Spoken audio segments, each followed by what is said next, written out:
നമസ്കാരം. ഇന്നത്തെ ഈ ഒരു ആഴത്തിലുള്ള വിശകലനത്തിലേക്ക് സ്വാഗതം. ഇന്ന് നമ്മുടെ കയ്യിലുള്ളത് ദ ഹിന്ദു പത്രത്തിലെ ഒരു വാർത്തയാണ്. പിന്നെ നിങ്ങൾ തന്ന ലേണേഴ്സ് IAS സ്റ്റഡി നോട്ട്സുമുണ്ട്. നമ്മൾ സംസാരിക്കാൻ പോകുന്നത് ഇന്ത്യൻ ഏവിയേഷൻ സെക്ടറിലെ സേഫ്റ്റിയെക്കുറിച്ചാണ്. ഈ അടുത്തൊരു വിമാനാപകടം അഹമ്മദാബാദിലുണ്ടായല്ലോ. അപ്പോൾ അതിൻ്റെ പശ്ചാത്തലത്തിൽ എന്തൊക്കെയാണ് കാര്യങ്ങളെന്ന് നമുക്കൊന്ന് നോക്കാം. നിങ്ങൾ UPSC സിവിൽ സർവീസ് പരീക്ഷയ്ക്ക് തയ്യാറെടുക്കുന്ന ആളാണെങ്കിൽ ഈ ടോപ്പിക് എന്തായാലും ശ്രദ്ധിക്കണം. ഇതിൻ്റെ ഒരു പ്രാധാന്യം, അതായത് പരീക്ഷയുടെ ഏതൊക്കെ ഭാഗത്ത് വരുമെന്നൊക്കെ നമുക്ക് ആദ്യം നോക്കാം. ശരിയാണ്. പ്രിലിംസ് നോക്കുവാണെങ്കിൽ ഇത് കറന്റ് ഇവന്റ്സിൽ വരും.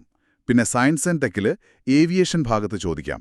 അതുപോലെ ഗവേണൻസിൽ AAIB, DGCA പോലുള്ള റെഗുലേറ്ററി ബോഡികളെപ്പറ്റിയും ചോദ്യങ്ങൾ വരാം.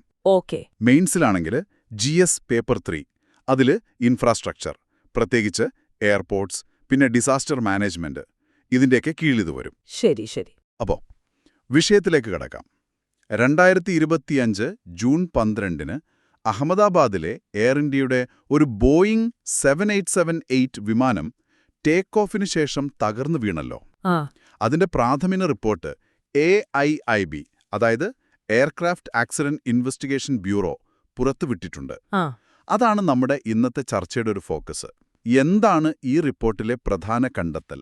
എന്താണ് അവിടെ സംഭവിച്ചത് എന്നാണ് പ്രാഥമിക നിഗമനം.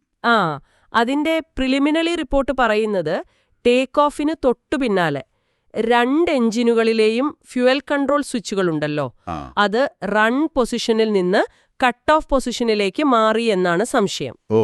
ഇത് സംഭവിച്ചാല് എഞ്ചിനിലേക്കുള്ള ഇന്ധനം, അതായത് ഫ്യുവൽ സപ്ലൈ അങ്ങ് നിലയ്ക്കും. അതിനെയാണ് ഫ്യുവൽ സ്റ്റാർവേഷൻ എന്ന് പറയുന്നത്. അപ്പോൾ എഞ്ചിൻ ഓഫായി പോവും. അതെ, എഞ്ചിൻ ഓഫാകും. ശരിക്കും പറഞ്ഞാൽ ഈ സ്വിച്ചുകൾക്ക് ഒരു പ്രത്യേക സേഫ്റ്റി ലോക്കൊക്കെ ഉള്ളതാണ്. അത് പെട്ടെന്നങ്ങോട്ട് മാറാൻ പാടില്ല. എന്നിട്ടും ഒരേ സമയം 2 എഞ്ചിന്റെയും സ്വിച്ചുകൾ എങ്ങനെ മാറി? അതാണിപ്പോൾ പ്രധാന ചോദ്യം. ശരിയാണ്. ആ സേഫ്റ്റി മെക്കാനിസം ഉണ്ടായിട്ടും അത് സംഭവിച്ചു എന്നത് അത് കുറച്ച് ഗൗരവമുള്ള കാര്യം തന്നെ.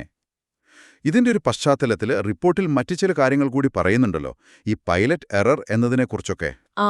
പറയുന്നുണ്ട്. അതായത് സാധാരണ ഇത്തരം സംഭവങ്ങൾ ഉണ്ടാകുമ്പോൾ പെട്ടെന്ന് പൈലറ്റിന്റെ പിഴവാണ് കാരണം എന്ന് പറയാനൊരു ടെൻഡൻസിയുണ്ട്. പക്ഷേ ആധുനിക അന്വേഷണ രീതികൾ അങ്ങനെയല്ല. ഒരു പിഴവ് പൈലറ്റിന്റെ ഭാഗത്തിൽ നിന്നുണ്ടെങ്കിൽ പോലും അതിലേക്ക് നയിച്ച സാഹചര്യങ്ങൾ എന്തൊക്കെയാണ്, അതായത് സിസ്റ്റമിക് കാരണങ്ങൾ. ചിലപ്പോൾ പരിശീലനത്തിന്റെ കുറവാകാം, അല്ലെങ്കിൽ ഓർഗനൈസേഷന്റെ സേഫ്റ്റി കൾച്ചറിന്റെ പ്രശ്നമാകാം. അങ്ങനെയുള്ള കാര്യങ്ങൾ കൂടി നോക്കണം. അതെ, ഈ റിപ്പോർട്ടും അത് ഓർമ്മിപ്പിക്കുന്നുണ്ട്. ക്രൂ റിസോഴ്സ് മാനേജ്മെന്റ്, അതായത് CRM പരിശീലനം, അതിന്റെ പ്രാധാന്യം, അത് ഇനിയും മെച്ചപ്പെടുത്തേണ്ടതിന്റെ ആവശ്യം ഒക്കെ പറയുന്നുണ്ട്. എന്താണ് ഈ CRM എന്നൊന്നുകൂടി പറയാമോ? CRM എന്ന് വെച്ചാൽ ഒരു വിമാനത്തിലെ ജീവനക്കാർ, അതായത് പൈലറ്റുമാർ, ക്യാബിൻ ക്രൂ, എല്ലാവരും ലഭ്യമായ എല്ലാ റിസോഴ്സുകളും ഉപയോഗിച്ച് എങ്ങനെ ഏറ്റവും സുരക്ഷിതമായി പ്രവർത്തിക്കാമെന്നുള്ള ഒരു ട്രെയിനിംഗ് ആണ്. നല്ല കമ്മ്യൂണിക്കേഷൻ, ടീം വർക്ക്, പ്രഷറിലുള്ള ഡിസിഷൻ മേക്കിംഗ്, ഇതൊക്കെ അതിൽ വരും. ഓക്കെ. ഇവിടെ വേറൊരു കാര്യം കൂടി ശ്രദ്ധിക്കേണ്ടതുണ്ട്. 2018 ഇതേ ബോയിംഗ് 787ലെ ഈ ഫ്യൂവൽ സ്വിച്ചുകളെ പറ്റി അമേരിക്കൻ ഏവിയേഷൻ അതോറിറ്റി FAA ഒരു സേഫ്റ്റി ബുള്ളറ്റിൻ ഇറക്കിയിരുന്നു എന്ന് പറയുന്നു. അത് വളരെ പ്രധാനപ്പെട്ട ഒരു പോയിന്റാണ്. അപ്പോ അങ്ങനെ ഒരു മുന്നറിയിപ്പ് നേരത്തെ ഉണ്ടായിട്ടും എന്തുകൊണ്ട് ഈ സാഹചര്യം വീണ്ടും ഉണ്ടായി? അതും അന്വേഷണത്തിൽ വരുമല്ലേ? തീർച്ചയായും. FAA ബുള്ളറ്റിനിലെ നിർദ്ദേശങ്ങൾ പാലിക്കപ്പെട്ടോ, അതോ ഡിസൈനിൽ തന്നെ പരിഹരിക്കപ്പെടാത്ത പ്രശ്നങ്ങൾ വല്ലതുമുണ്ടോ എന്നൊക്കെ നോക്കേണ്ടി വരും. നമുക്ക് പ്രിലിംസിന് ഉപകാരപ്പെടുന്ന ചില പ്രധാന ആശയങ്ങൾ, കോർ കോൺസെപ്റ്റ്സ് ഒന്ന് നോക്കിയാലോ? നോക്കാം. AAIB നമ്മൾ പറഞ്ഞു, എയർക്രാഫ്റ്റ് ആക്സിഡന്റ് ഇൻവെസ്റ്റിഗേഷൻ ബ്യൂറോ, വിമാനാപകടങ്ങൾ അന്വേഷിക്കുന്ന ഇന്ത്യയുടെ ഇൻഡിപെൻഡന്റ് ഏജൻസിയാണ്. കാരണം കണ്ടെത്തി സേഫ്റ്റി റെക്കമെൻഡേഷൻസ് കൊടുക്കുക എന്നതാണ് ലക്ഷ്യം. ശരി. പിന്നെ CRM, ക്രൂ റിസോഴ്സ് മാനേജ്മെന്റ്, അതും നമ്മൾ പറഞ്ഞു, കമ്മ്യൂണിക്കേഷൻ, ടീം വർക്കൊക്കെ പ്രധാനമാണ്. അതെ.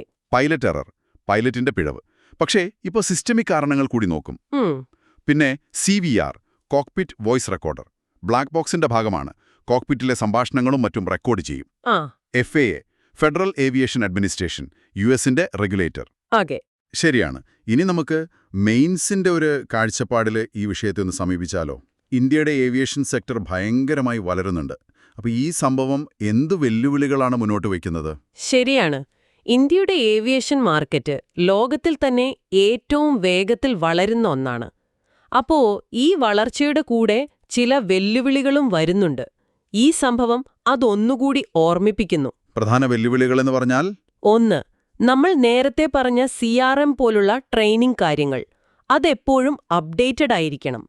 ഹ്യൂമൻ ഫാക്ടർ വളരെ പ്രധാനമാണ്. ശരി. 2, ഈ വളർച്ചയ്ക്കനുസരിച്ച് ഗവൺമെന്റിന്റെ മേൽനോട്ടം, അതായത് റെഗുലേറ്ററി ഓവർസൈറ്റ്, DGCA പോലുള്ള സ്ഥാപനങ്ങൾ കൂടുതൽ ശക്തമാകണം. അത് വേണം. 3, എയർപോർട്ടുകളിലെ സേഫ്റ്റി സോണുകൾ, ഈ runway and safety area, funnel സോണുകൾ എന്നൊക്കെ പറയുന്ന സ്ഥലങ്ങളിലെ പരിമിതികൾ, അവിടെ എന്തെങ്കിലും തടസ്സങ്ങളുണ്ടോ, നിയമലംഘനങ്ങളുണ്ടോ എന്നൊക്കെ ശ്രദ്ധിക്കണം. 4ാമത്തെ കാര്യം, അപകടമുണ്ടായാൽ ഉടനെ പൈലറ്റ് എറർ എന്ന് ലേബിൾ ചെയ്യുന്നത്. അത് ചിലപ്പോൾ മറ്റു പ്രധാനപ്പെട്ട കാരണങ്ങൾ, ചിലപ്പോൾ മെയിന്റനൻസ് പ്രശ്നമോ ഡിസൈൻ പ്രശ്നമോ ഒക്കെ കണ്ടുപിടിക്കുന്നതിന് തടസ്സമായേക്കാം. അതെ. അപ്പോ വെല്ലുവിളികൾ ഇതൊക്കെയാണ്. എന്നാൽ ഈ മേഖലയ്ക്ക് അതിൻ്റെതായ ശക്തികളും ഉണ്ടാകുമല്ലോ? തീർച്ചയായുമുണ്ട്. ഒന്ന്, AAIB പോലെ ഒരു ഇൻഡിപെൻഡന്റ് ഇൻവെസ്റ്റിഗേഷൻ ബോഡി നമുക്കുണ്ട് എന്നത് വലിയൊരു ശക്തിയാണ്. അത് നിഷ്പക്ഷമായ അന്വേഷണത്തിന് സഹായിക്കും. ശരിയാണ്. പിന്നെ നമ്മുടെ പൈലറ്റുമാരുടെ കഴിവ്. പ്രതിസന്ധി ഘട്ടങ്ങളിൽ അവർ കാണിക്കുന്ന ഒരു എയർമാൻഷിപ്പ് ഉണ്ടല്ലോ, അത് പലപ്പോഴും വലിയ ദുരന്തങ്ങൾ ഒഴിവാക്കിയിട്ടുണ്ട്. ഈ കേസിലും എഞ്ചിൻ റീസ്റ്റാർട്ട് ചെയ്യാൻ ശ്രമിച്ചിരുന്നു എന്ന് പറയുന്നു. ഓക്കേ. അതുപോലെ പൈലറ്റുമാരുടെ സംഘടനകൾ സേഫ്റ്റി വിഷയങ്ങളിൽ ഇടപെടുന്നത് ഒരു പോസിറ്റീവ് കാര്യമാണ്. അവർക്ക് ഫീൽഡിൽ നിന്നുള്ള വിവരങ്ങൾ നൽകാൻ പറ്റും. അപ്പോ ഇതൊക്കെ വെച്ച് നോക്കുമ്പോൾ മുന്നോട്ടുള്ള വഴി എന്തായിരിക്കണം? സേഫ്റ്റി ഉറപ്പാക്കാൻ എന്തൊക്കെയാണ് ചെയ്യേണ്ടത്? ഏറ്റവും പ്രധാനം സേഫ്റ്റിക്ക് എപ്പോഴും 1ാം സ്ഥാനം കൊടുക്കുക എന്നത് തന്നെയാണ്. ലാഭത്തിനോ വളർച്ചയ്ക്കോ വേണ്ടി സേഫ്റ്റിയിൽ കോംപ്രമൈസ് ചെയ്യാൻ പാടില്ല. തീർച്ചയായും. പിന്നെ AAIBയുടെ അന്വേഷണം സമഗ്രമായിരിക്കണം. ഹ്യൂമൻ, മെഷീൻ, ഓർഗനൈസേഷൻ, റെഗുലേറ്ററി എല്ലാ ആംഗിളുകളും നോക്കണം. ട്രെയിനിങ് മെത്തേഡ്സ് അപ്ഡേറ്റ് ചെയ്യണം. CRM പോലെ loft, line oriented flight training പോലുള്ള കാര്യങ്ങൾ കൊണ്ടുവരണം. DGCA മേൽനോട്ടം കൂടുതൽ ശക്തമാക്കണം. നിയമങ്ങൾ പാലിക്കുന്നുണ്ടെന്ന് ഉറപ്പാക്കണം. സേഫ്റ്റി ഓഡിറ്റുകൾ കൃത്യമായി നടക്കണം. പിന്നെ സുതാര്യത. അന്വേഷണ റിപ്പോർട്ടുകൾ, ശുപാർശകളൊക്കെ പുറത്തുവിടണം. അത് നടപ്പാക്കുന്നുണ്ടെന്ന് ഉറപ്പുവരുത്തണം. അപ്പോഴാണ് ജനങ്ങൾക്കൊരു വിശ്വാസമുണ്ടാവുക. ശരിയാണ്. അപ്പോ ഇന്ത്യൻ വ്യോമയാന മേഖലയുടെ ഈ അതിവേഗ വളർച്ചയും സുരക്ഷാ വെല്ലുവിളികളും തമ്മിലുള്ളൊരു ബാലൻസ് അതെത്ര പ്രധാനമാണെന്ന് ഈ ഒരു സംഭവം നമ്മളെ ഓർമ്മിപ്പിക്കുന്നു. പ്രാഥമിക റിപ്പോർട്ട് ഒരു ടെക്നിക്കൽ ഇഷ്യൂലേക്കാണ് വിരൽ ചൂണ്ടുന്നതെങ്കിലും അതിന്റെ പിന്നിലുള്ള സിസ്റ്റമിക് പ്രശ്നങ്ങളും നമ്മൾ കാണാതെ പോകരുത്. അതെ, ഈ വളർച്ചയുടെ സ്പീഡിൽ പോകുമ്പോൾ അടിസ്ഥാനപരമായ സുരക്ഷാ കാര്യങ്ങളിൽ ഒരു ചെറിയ വിള്ളൽ വന്നാൽ പോലും അത് വലിയ പ്രശ്നങ്ങളിലേക്ക് പോകാം. ഇവിടെ ഒരു ചിന്ത വരുന്നുണ്ട്. ഈ ഒരു പ്രശ്നം ഏവിയേഷൻ സെക്ടറിൽ മാത്രം ഒതുങ്ങുന്ന ഒന്നാണോ? അല്ലെങ്കിൽ ഇന്ത്യയിൽ ഇതുപോലെ അതിവേഗം വളരുന്ന മറ്റ് ഇൻഫ്രാസ്ട്രക്ചർ സെക്ടറുകളിലോ ടെക്നോളജി മേഖലകളിലോ ഒക്കെ ഒരുപക്ഷെ പുറത്തറിയാത്ത സമാനമായ വെല്ലുവിളികളും റിസ്കുകളും ഉണ്ടാകുമോ? അതൊന്ന് നിങ്ങൾ ആലോചിക്കേണ്ട കാര്യമാണ്. തീർച്ചയായും ആഴത്തിൽ ചിന്തിക്കേണ്ട ഒരു ചോദ്യമാണത്. അടുത്തതായി നമുക്ക് ദി ഹിന്ദു പത്രത്തിലെ മറ്റൊരു വാർത്തയിലേക്ക് കടക്കാം. ഇപ്പോൾ നമുക്ക് പരിസ്ഥിതി മാനദണ്ഡങ്ങളുടെ ലഘൂകരണത്തെക്കുറിച്ചൊന്ന് സംസാരിക്കാം. ഡൈലൂഷൻ ഓഫ് എൻവയോൺമെന്റൽ നോംസ്. ശരി. ഇന്നലെ നമ്മൾ ഈ വിഷയത്തെക്കുറിച്ചൊരു ലേഖനം ചർച്ച ചെയ്തിരുന്നല്ലോ. അതെ അതെ. ഇന്ന് വന്ന ഒരു എഡിറ്റോറിയലാണ് ഇതിന്റെ അടിസ്ഥാനം. പ്രധാനമായും ഈ ഫ്ലൂ ഗ്യാസ് ഡെസൾഫറൈസേഷൻ, അതായത് FGD, അതുമായി ബന്ധപ്പെട്ട പുതിയ നയമാറ്റത്തെക്കുറിച്ചാണ് നമ്മൾ നോക്കുന്നത്. ശരിയാണ്, അതിന്റെ പ്രത്യാഘാതങ്ങളും. അതെ. അപ്പോൾ UPSC പരീക്ഷയ്ക്ക് ഇതെത്രത്തോളം പ്രധാനപ്പെട്ടതാണ്, പിന്നെ ഈ എഡിറ്റോറിയലിലെ പ്രധാന കാര്യങ്ങൾ എന്തൊക്കെയാണ്, നമുക്കതിലേക്ക് കടക്കാം. തീർച്ചയായും. UPSCയുടെ കാര്യത്തിൽ ഇത് വളരെ പ്രധാനപ്പെട്ട ഒരു വിഷയം തന്നെയാണ്. പ്രിലിംസിന്റെ കാര്യം നോക്കിയാൽ പരിസ്ഥിതി ഭാഗത്ത് വായുമലിനീകരണം, പിന്നെ ഈ SO2, PM, അതുപോലെ FGD എന്ന technology, CCPB, central pollution control board. അതെ, CCPB, പിന്നെ സർക്കാർ നയങ്ങൾ, IPCC റിപ്പോർട്ടുകൾ ഒക്കെ ഇതിൽ വരും. ഇനി മെയിൻസിലേക്ക് വന്നാൽ GS പേപ്പർ 3 ഉണ്ടല്ലോ. ഓക്കെ. അതിൽ പരിസ്ഥിതി സംരക്ഷണം, മലിനീകരണം, ഊർജം, പിന്നെ സർക്കാർ നയങ്ങളും അതിന്റെ നടത്തിപ്പും ഈ വിഷയങ്ങളുമായി ബന്ധപ്പെട്ടാണ് ഇതിന്റെ പ്രാധാന്യം വരുന്നത്. ശരി. അപ്പോ നമുക്ക് വിഷയത്തിലേക്ക് വരാം. കേന്ദ്ര പരിസ്ഥിതി മന്ത്രാലയം നമ്മുടെ മിക്കവാറും കൽക്കരി താപവൈദ്യുത നിലയങ്ങളെ TPPsനെ ഈ FGD സംവിധാനം സ്ഥാപിക്കുന്നതിൽ നിന്ന് ഒഴിവാക്കി എന്നതാണ് വാർത്ത. എന്താണ് ഈ FTD എന്ന് ഒന്നുകൂടി ലളിതമായിട്ട് പറയാമോ? പറയാം. അതായത് താപനിലയങ്ങൾ പ്രവർത്തിക്കുമ്പോൾ പുകക്കുഴലിലൂടെ പുറത്തുവരുന്ന പുകയുണ്ടല്ലോ, ആ അതിൽ സൾഫർ ഡയോക്സൈഡ് SO2 ഉണ്ടാകും. ഈ SO2വിനെ നീക്കം ചെയ്യാനുള്ളൊരു സംവിധാനമാണ് FGD. കാരണം ഈ SO2 പിന്നീട് അന്തരീക്ഷത്തിൽ വെച്ച് ചെറിയ കണികകളായി, അതായത് പാർട്ടിക്കുലേറ്റ് മാറ്റർ അഥവാ PM ആയിട്ട് മാറും. ഓ, അതാണ് പ്രശ്നം. അതെ, അത് വായുമലിനീകരണത്തിന് ഒരു പ്രധാന കാരണമാണ്. ആരോഗ്യത്തിനും നല്ലതല്ല. അപ്പോ 2015-ലൊരു നിയമമുണ്ടായിരുന്നല്ലോ, എല്ലാ പ്ലാന്റിലും ഇത് വേണമെന്ന്. ഉണ്ടായിരുന്നു. പക്ഷേ റിപ്പോർട്ടിൽ പറയുന്നത് വെറും 8% യൂണിറ്റുകൾ മാത്രമാണ് ഇത് വെച്ചതെന്നാണ്. എന്താ അതിന് കാരണം? എന്നിട്ടിപ്പോ എന്തിനാണ് ഈ പുതിയ ഇളവ്? അതാണ് ചോദ്യം. നടപ്പാക്കുന്നതിലെ കാലതാമസം ഒരു പ്രശ്നമായി. പിന്നെ സർക്കാർ പറയുന്ന പ്രധാന കാരണങ്ങൾ, ഒന്ന്, നമ്മുടെ ഇന്ത്യൻ കൽക്കരിയിൽ സൾഫർ അത്രക്കധികമില്ല എന്നതാണ്. ഓക്കെ. 2, ഈ FGD വെക്കാനുള്ള ചിലവ്, അത് വളരെ കൂടുതലാണെന്നാണ് വാദം. ചിലവ് ഒരു വിഷയമാണല്ലേ? തീർച്ചയായും. അതോടൊപ്പം തന്നെ എന്താ പറയാ, കുറച്ച് വിവാദപരമായ ഒരു വാദം കൂടി ഒരു വിദഗ്ധ സമിതി പറഞ്ഞു. അതായത് അന്തരീക്ഷത്തിലെ സൾഫേറ്റുകൾക്ക് സൂര്യപ്രകാശത്തെ തടഞ്ഞ് ആഗോളതാപനം ഒരു ചെറിയ അളവിൽ കുറയ്ക്കാൻ പറ്റുമെന്ന്. Warming suppression. അങ്ങനെയൊരു വാദമോ? അത് IPCC ഒക്കെ അംഗീകരിച്ചിട്ടുണ്ടോ? ഇല്ലില്ല. IPCC ഒന്നും ഇതിനെ കാലാവസ്ഥാ വ്യതിയാനത്തിനുള്ള ഒരു പരിഹാരമായിട്ട് കാണുന്നേയില്ല. അതിനതിൻ്റേതായ മറ്റു ദോഷങ്ങളുണ്ട്. ശരി. അപ്പൊ പുതിയ നിയമം അനുസരിച്ച് ആൾക്കാണിനി ഇത് നിർബന്ധം? വളരെ കുറച്ച് പ്ലാന്റുകൾക്ക് മതിയോ?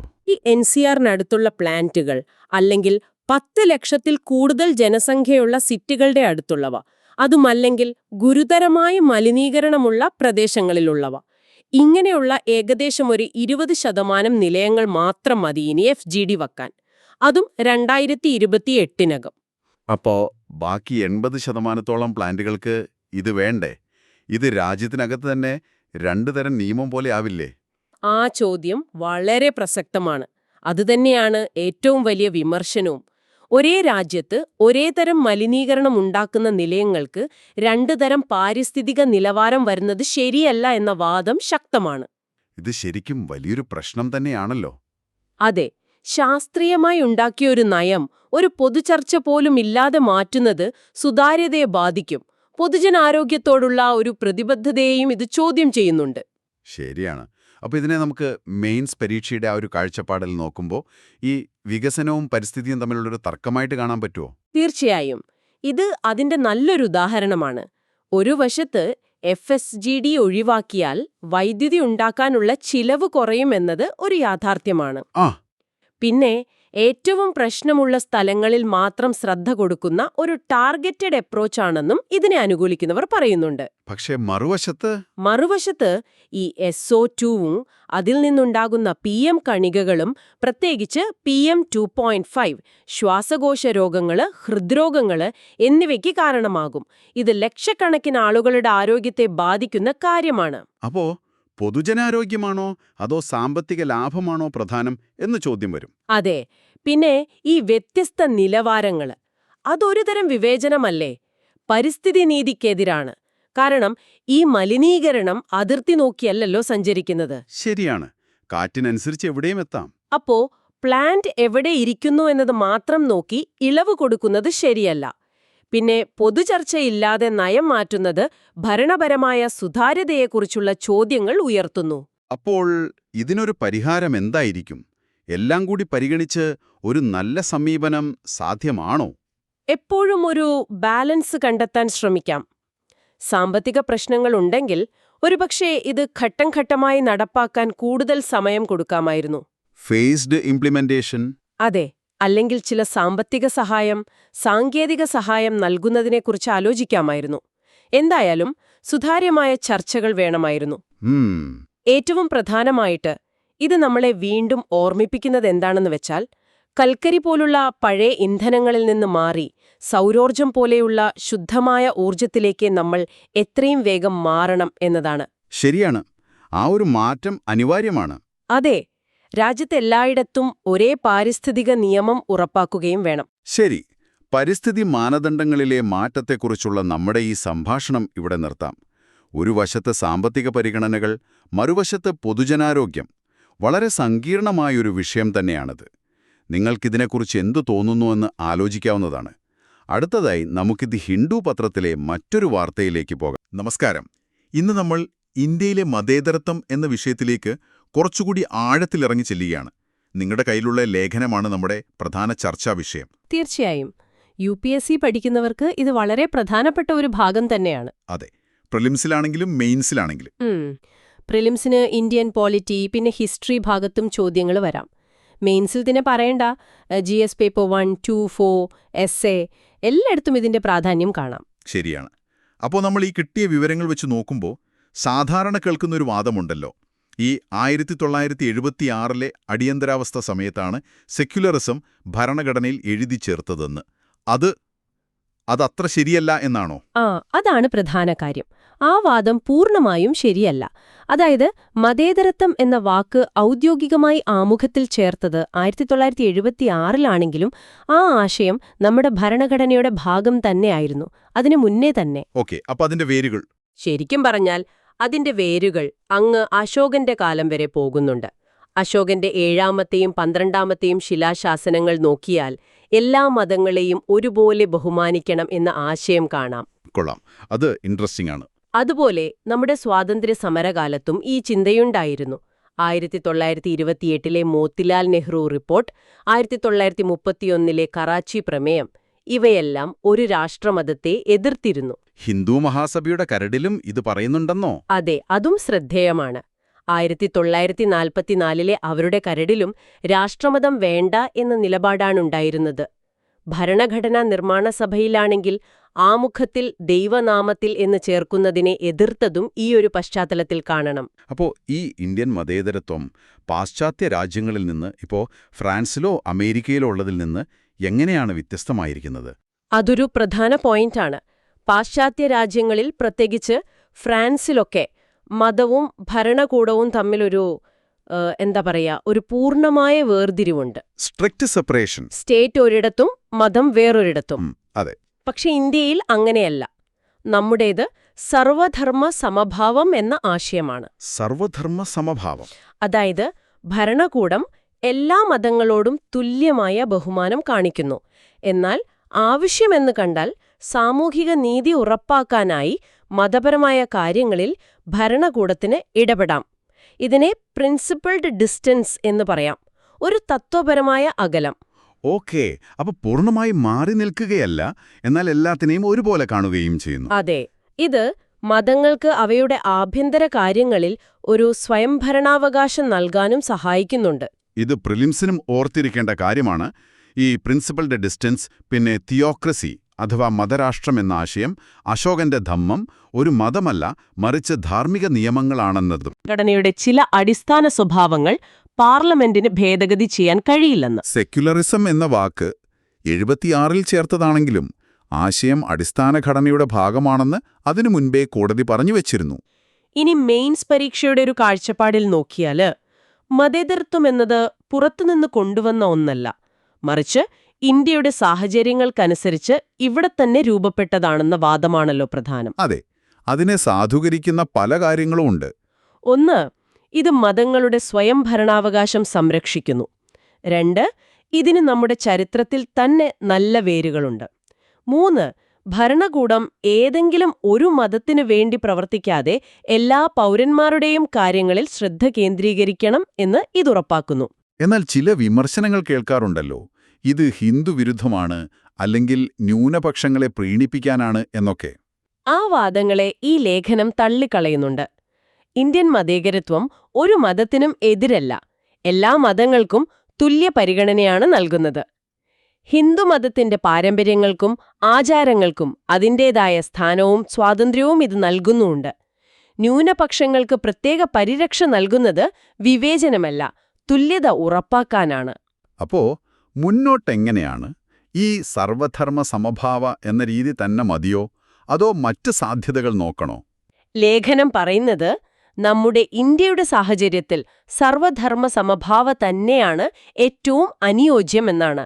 കാരണം നമ്മുടെ സമൂഹത്തിന്റെ ഒരു ബഹുസ്വരതയുണ്ടല്ലോ. ശരിയാണ്. എന്നാൽ ഇതിൽ തൃപ്തരല്ലാത്തവർക്ക് മറ്റു മാതൃകകളെക്കുറിച്ച് ചർച്ച ചെയ്യാമെന്നും പറയുന്നുണ്ട്.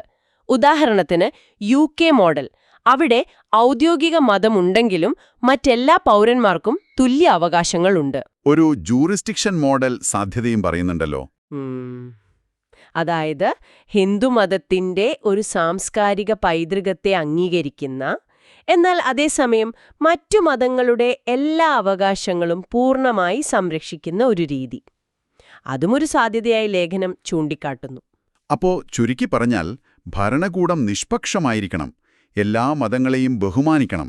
അതാണ് ഇന്ത്യൻ മതേതരത്വത്തിന്റെ കാതൽ. അതെ, അതാണ് സത്ത. ഈ ചർച്ചാ വിഷയത്തിൽ ഒരു വ്യക്തത തരാൻ സഹായിച്ചിട്ടുണ്ടാവുമെന്ന് കരുതുന്നു. കൂടുതൽ കാര്യങ്ങൾ ഈ ലേഖനത്തിൽ തന്നെയുണ്ട്. തീർച്ചയായും. വളരെ നന്ദി. ഇനി നമുക്ക് ദി ഹിന്ദു പത്രത്തിലെ മറ്റൊരു പ്രധാന വാർത്തയിലേക്ക് പോകാം. നമസ്കാരം. നമ്മൾ ഇന്നൊന്ന് വിശദമായി ചർച്ച ചെയ്യുന്നത് നിങ്ങൾ ശ്രദ്ധയിൽപ്പെടുത്തിയ ഒരു ലേഖനമാണ്. ഇന്ത്യയുടെ കാർബൺ ക്രെഡിറ്റ് ട്രേഡിംഗ് സ്കീം, അതായത് CCTS, അതിന്റെ ലക്ഷ്യങ്ങളെക്കുറിച്ചാണ് ഈ ലേഖനം. UPSC പരീക്ഷയ്ക്ക് തയ്യാറെടുക്കുന്ന നിങ്ങൾക്ക് ഇത് തീർച്ചയായും പ്രധാനപ്പെട്ട ഒരു വിഷയമാണ്. അതെ അതെ. പ്രിലിംസിന് നോക്കുവാണെങ്കിൽ പരിസ്ഥിതി ഭാഗത്ത് കാലാവസ്ഥാ മാറ്റം, കാർബൺ മാർക്കറ്റുകൾ, ശരി, പിന്നെ ഇന്ത്യൻ സമ്പദ്വ്യവസ്ഥ, സർക്കാർ പദ്ധതികൾ, ഈ PAT സ്കീം, CCTS ഒക്കെ വരും. മെയിൻസിലോ? മീൻസിന് GS പേപ്പർ 3ൽ പരിസ്ഥിതി സംരക്ഷണം, മലിനീകരണം, പിന്നെ ഊർജം, ഇന്ത്യൻ എക്കോണമി, ക്ലൈമറ്റ് ചേഞ്ച്, ഇതിലൊക്കെ ഇതിന്റെ റെലവൻസ് വരുന്നുണ്ട്. ഓക്കെ, അപ്പം നമുക്ക് കാര്യത്തിലേക്ക് കടക്കാം. എന്താണ് ഈ ലേഖനത്തിലെ പ്രധാന കണ്ടെത്തൽ? പ്രധാനമായും പറയുന്നത് ഗവൺമെന്റ് ഒരു 8 പ്രധാനപ്പെട്ട ഇൻഡസ്ട്രിയൽ സെക്ടറുകൾക്ക് അവരുടെ ഈ green house gas emission intensity, അതായത് ബഹിർഗമന തീവ്രത, അത് കുറയ്ക്കാനുള്ള ചില ലക്ഷ്യങ്ങൾ വെച്ചിട്ടുണ്ട്. അതാണ് പോയിന്റ്. ലക്ഷ്യങ്ങൾ വെച്ചു. പക്ഷേ ഇവിടെ ശ്രദ്ധിക്കേണ്ട ഒരു കാര്യമുണ്ട്. ഈ ലക്ഷ്യങ്ങൾ എത്രത്തോളം എഫക്റ്റീവാണെന്ന് നമ്മൾ നോക്കേണ്ടത് ഓരോ കമ്പനിയെയോ അല്ലെങ്കിൽ ആ ഒരു സെക്ടറിനെയോ മാത്രം വെച്ചല്ല. അതെങ്ങനെ? അതായത് രാജ്യത്തിന്റെ മൊത്തം സമ്പദ്വ്യവസ്ഥയെ പരിഗണിക്കണം. ഇതിപ്പോ ഊർജ്ജ കാര്യക്ഷമത കൂട്ടാനുള്ള PAT സ്കീമുണ്ടല്ലോ, പെർഫോം, അച്ചീവ് ആൻഡ് ട്രേഡ്. ഉണ്ട്. അതിന്റെ അനുഭവം നോക്കിയാൽ മതി. അവിടെ ചില കമ്പനികളുടെ ഊർജ്ജ ഉപയോഗം ചിലപ്പോൾ കൂടിയിട്ടുണ്ടാവാം. പക്ഷേ ആ സെക്ടർ മൊത്തത്തിലെടുത്താൽ ഓവറോൾ എഫിഷ്യൻസി കൂടി. ശരിയാണ്. അപ്പോ സിസ്റ്റം ലെവലിലാണ് നോക്കേണ്ടത്. അതെ. അപ്പോൾ ഈ CCTS ലക്ഷ്യങ്ങളെയും ഇന്ത്യയുടെ വലിയ ക്ലൈമറ്റ് ഗോൾസ്, നമ്മുടെ NDC ടാർഗറ്റ്, പിന്നെ 2070-ലെ നെറ്റ് സീറോ ലക്ഷ്യം, അവയുമായി താരതമ്യം ചെയ്യണമല്ലേ? അല്ലെങ്കിൽ ഇതിന്റെ ഒരു പൂർണ്ണ ചിത്രം കിട്ടില്ല, ശരിയല്ലേ? കൃത്യമായി അതുതന്നെ. നിലവിലെ ഈ CCTS ലക്ഷ്യങ്ങൾ വെച്ച് നോക്കിയാൽ ഈ പറഞ്ഞ 8 സെക്ടറുകളിൽ ഒരു വർഷത്തെ ശരാശരി എമിഷൻ ഇന്റൻസിറ്റി കുറവ്, അതിനെ EVA റിഡക്ഷൻ എന്ന് പറയും. EVA reduction, okay. അത് ഏകദേശം ഒരു 1.68% ആണ് പ്രതീക്ഷിക്കുന്നത്.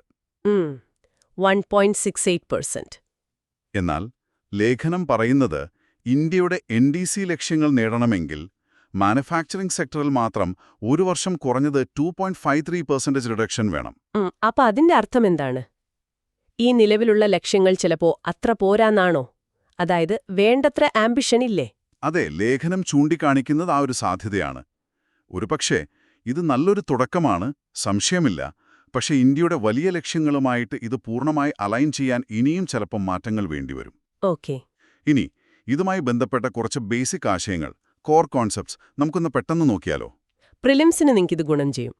അത് നന്നായിരിക്കും. ഒന്ന്, CCTS, നമ്മളീ പറഞ്ഞ കാർബൺ ക്രെഡിറ്റ് ട്രേഡിംഗ് സ്കീം, ഇന്ത്യയുടെ ആദ്യത്തെ ഡൊമസ്റ്റിക് കാർബൺ മാർക്കറ്റാണ്. ഒരു മാർക്കറ്റ് ബേസ്ഡ് മെക്കാനിസം. ശരി.